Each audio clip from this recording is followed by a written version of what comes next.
अस्सलाम वालेकुम, कैसे हैं आप सब। उम्मीद है कि आप सब ठीक होंगे। आज आपके साथ मैं मछली फ्राई की रेसिपी शेयर कर रही हूँ। अभी इसमें ऐड करेंगे लहसुन, अदरक और हरी मिर्च, और साथ ही लेमन ऐड करेंगे। 3 से 4 लेमन है ये,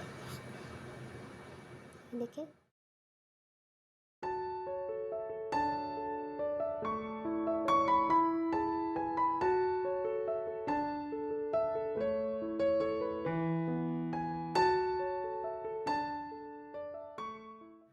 अभी इसमें साथ ही ऑयल डाल देंगे थोड़ा सा, ताकि पीसने में आसानी हो जाए। इस सारी चीज़ों को पीस लेंगे, अच्छी तरह से इसका पेस्ट बना लेंगे पीस के। मछली को मैंने अच्छी तरह से धो लिया था। अब इसमें लहसुन, अदरक और हरी मिर्च का पेस्ट लगाएंगे। लेमन भी इसी में ऐड किया हुआ है मैंने, अलग से ऐड करने की ज़रूरत नहीं है। अब इसमें नमक डालेंगे। ये 2 तरह की मछली है। इसको मैंने धो लिया था इकट्ठा ही, और इकट्ठे ही मसाला लगा लूँगी मैं, क्योंकि दोनों को एक जैसा मसाला ही लगाना है, दोनों फ्राई ही करनी है, इस वजह से। अभी इसमें लाल मिर्च डाली है और हरा धनिया ऐड करेंगे, और हल्दी भी इसमें आप अपने टेस्ट के मुताबिक डाल सकते हैं। मैंने अपने टेस्ट के मुताबिक डाली है सारी चीज़ें। इसमें फिर से आप नोट कर लीजिएगा कि नमक ऐड किया है, और लाल मिर्च ऐड की है, लाल कश्मीरी मिर्च जो होती है वो भी ऐड की है, गरम मसाला ऐड किया है, अदरक पाउडर ऐड किया है, और हरा धनिया, सूखा धनिया जो होता है वो ऐड किया है, और हल्दी ऐड की है। अब ऑयल गर्म हो चुका था। अब इसमें फ्राई करेंगे मछली को।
इसी तरह हल्की आंच पे फ्राई कर लेंगे।